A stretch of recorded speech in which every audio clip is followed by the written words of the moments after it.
வணக்கம் பொன்னேரி மக்களை, welcome to our channel mister Ponneri. Tiruvallur மாவட்டம் பொன்னேரியில் ஆலாடுன்னு ஒரு கிராமம் இருக்குது. மழை காலத்தில் பார்த்தீங்கன்னா அங்கே குண்டும் குழியுமா ரோடு இருக்கிறதுனால போராட்டத்தில் ஈடுபட்டிருக்கிறாங்க நம்மளோட பொதுமக்கள்.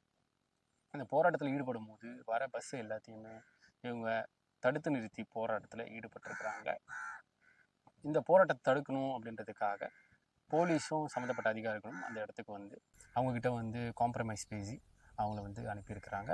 நெக்ஸ்ட்டு என்னன்னு பார்த்தீங்கன்னா, அதே திருவள்ளூர் மாவட்டம் பொன்னேரியிலேயே ஒரு சின்ன கிராமம் ஒன்று இருக்குது. அது மீஞ்சூர் ஒன்றியம் ஊராட்சியை சேர்ந்தது. திடீர் நகர்னு சொல்லிட்டு ஒரு ஊர். அந்த திடீர் நகர்லேருந்து வெள்ளக்குளம்ன்ற ஒரு பகுதிக்கு போகிறதுக்கு நடுவில் வந்து பார்த்திங்கன்னா ஒரு மிகப்பெரிய பள்ளம் வந்து உருவாகிருக்குது.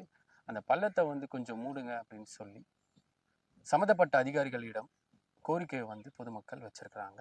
நெக்ஸ்ட்டு பார்த்தீங்கன்னா, பொன்னேரி காவல்பட்டின்ற ஒரு கிராமத்தில் கொம்மாத்தம்மன் கோவில்னு சொல்லி ஒரு கோவில் இருக்குது. ரொம்ப பழமை வாய்ந்த கோவில் அது. கிட்டத்தட்ட 500 ஆண்டுகளாக இருக்கிறதா அவங்க சொல்கிறாங்க. அந்த கோவிலில் வந்து திருட்டு போயிருக்கு.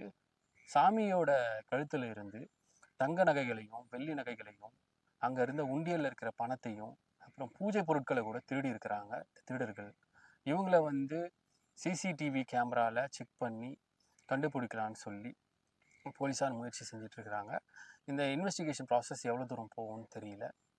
பட் ஆனால் கண்டிப்பாக நம்மளோட போலீஸ் வந்து திருடர்களை கண்டுபிடிச்சிருவாங்கன்னு நினைக்கிறேன். Thank you all. நெக்ஸ்ட் வீடியோவில் பார்க்கலாம். பாய் பாய்.